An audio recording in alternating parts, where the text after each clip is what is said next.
If you're targeting, you better target 80% of the population, right? Because one day the farmer is down, the next day the fisher folk are down, the next day the construction workers.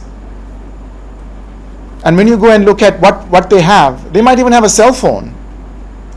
Yeah, they might have bought a cell phone 5 years ago, but today their children are starving.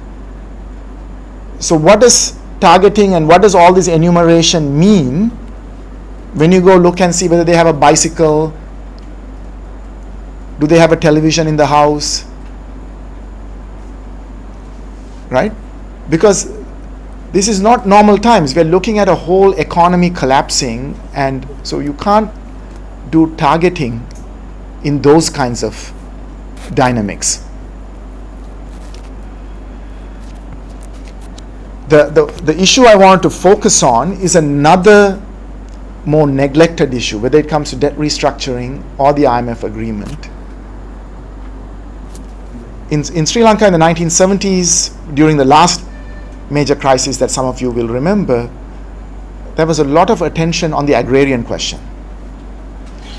And a lot of my work is in relation to the agrarian question.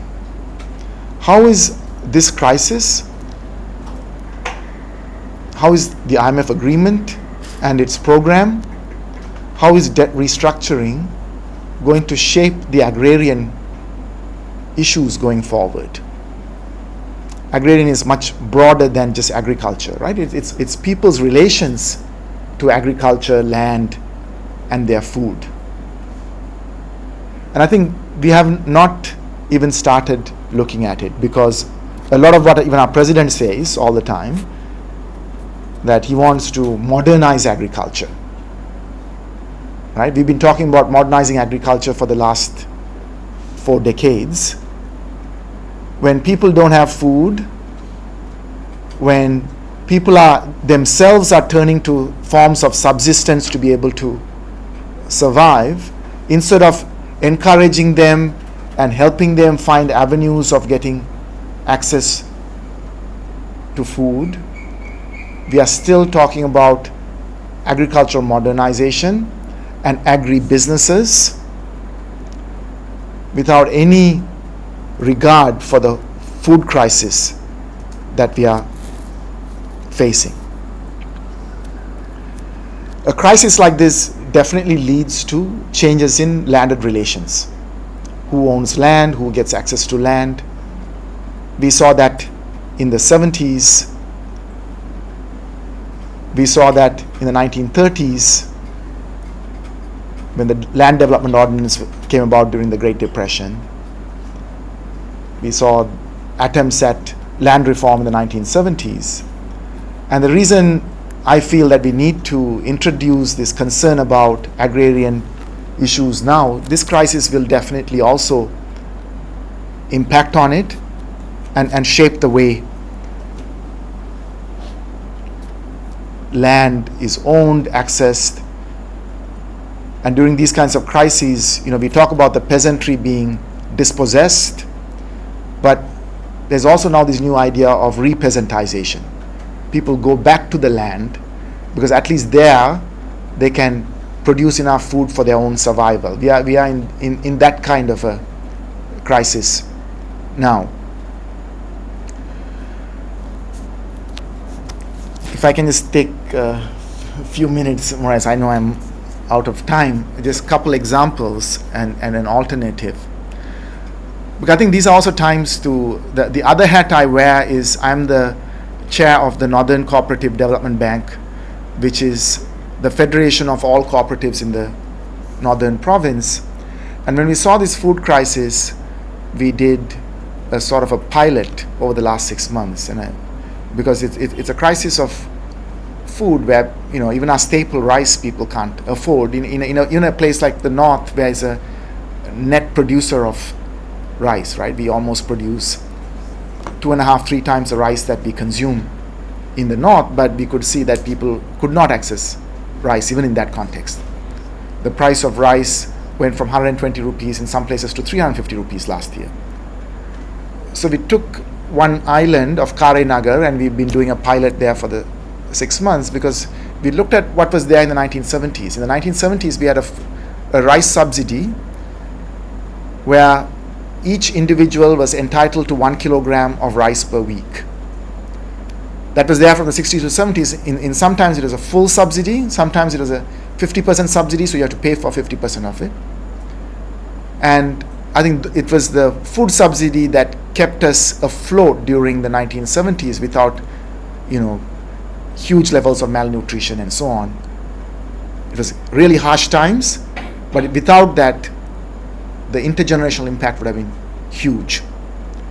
So what we've done in Karainagar is the federation that I'm the chair of, we took a decision that we would just allocate 2 million rupees, where Karainagar has a population of 11,000 individuals, and every week we will allow people to buy rice from cooperatives at 50 rupees less than the market price, because market prices are fluctuating, and that we would provide that 50 rupee subsidy through the cooperative. So the cooperatives purchase the rice in the vanney from the farmers.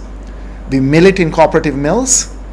We have a marketing division that brings the rice to Karainagar. We distribute it through the multipurpose cooperative society there, and through, as long as anybody can easily register and become a member of a cooperative. But we said it's going to be a universal scheme. It's not going to be targeted. Anybody who wants can come and purchase a kilogram of rice after they register per person per week. Or if they're a family of 4 kilograms. But they can only purchase that week's quota. So they can't purchase 5 weeks quota and then resell it. And what we found is, at the peak level, about 40% of the Karainagar population were accessing this rice, and there might be slight distributional issues, though we tried also a mobile service and so on. So it might go up to 50-60, but so the people who actually need it will come in, get it at 50%, 50 rupee less. So when it was 200 rupees, it was 150 rupees. When it's 180 rupees, 130 rupees, that's all we. But with 2 million rupees, if you're giving a 50 rupee subsidy, you can give rice to 40,000 people, right, for a population of 11,000. If only 40% of it takes, so if you give it as a full subsidy to all 11,000 people, it would be gone in 1 week. So the program is now continuing into the 6th month.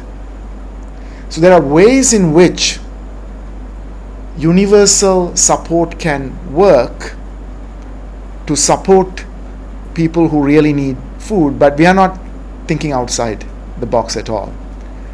Instead, now the donors, and we need humanitarian relief, are suddenly coming, and this humanitarian push where they import fortified rice from Australia and the United States, they come and give it in 50 kg bags in some places. So what do? People sell 40 kgs at rock bottom prices. Then the price of rice completely collapses.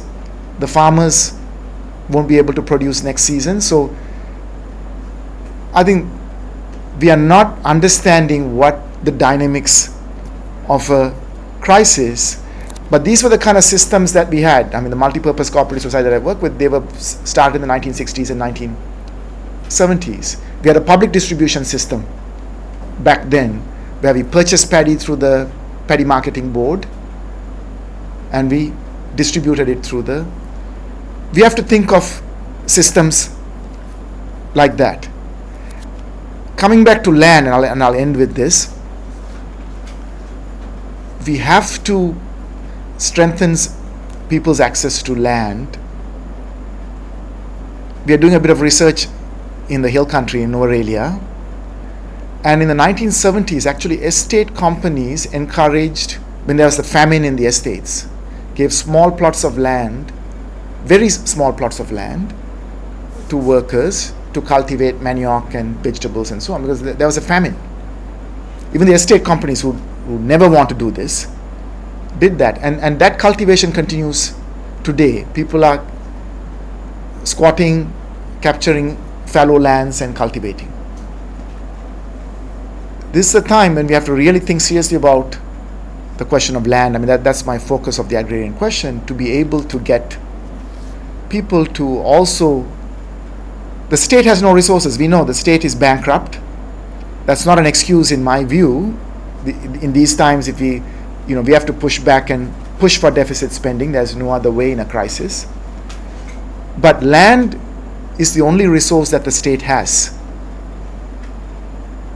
They're not going to, very unlikely, unless they are willing to get off the IMF program, start construction that's necessary to stimulate the economy. But if, at least in terms of the food system, some kind of a land alienation program, land distribution program could at least hold a section of our population up. Thank you. Thank you, Ahilan, for your presentation.